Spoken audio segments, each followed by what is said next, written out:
Just a failed ad man with $100 billion of new spending and $1 trillion of debt.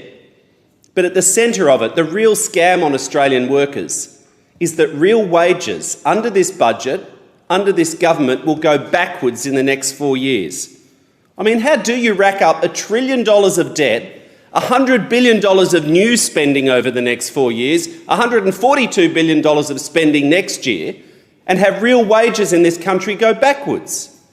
I mean, that's a special kind of gold medal for incompetence.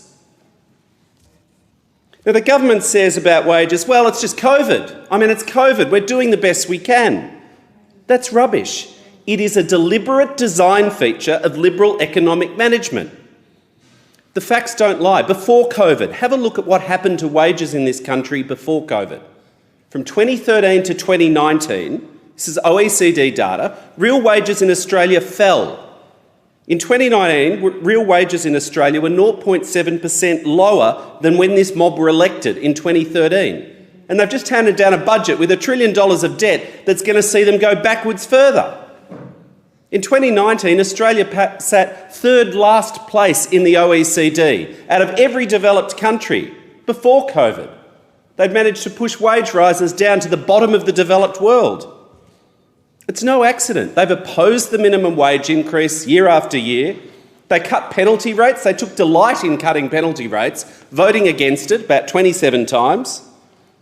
Last week, they snuck a dodgy little announcement out that's slowly but surely converting the international student visa into a cheap labour visa.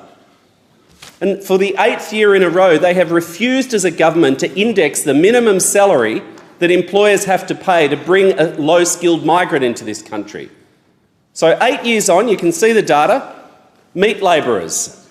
If you come in as a low-skilled migrant on a meat labour agreement, you're not paid $1 more on average than you were 8 years ago. The same with labourers, the same with personal care workers. This is no accident that wages are going backwards. It's the deliberate point of Liberal economic management. Because number one on the Liberal Party's real political agenda is to boost the profit share of big business in this country by reducing the wages share. That's actually the point of the Liberal Party.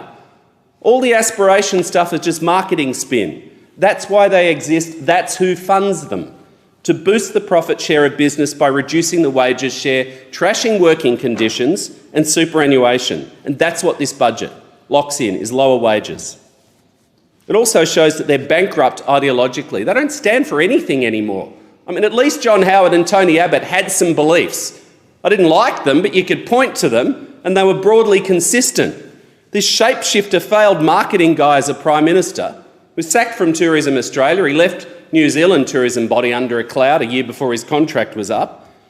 He has no plans for the future, just a plan to try and sneak through the election by spraying a bit of money around to fool people into thinking that he's fixing the messes that he's created after 8 years.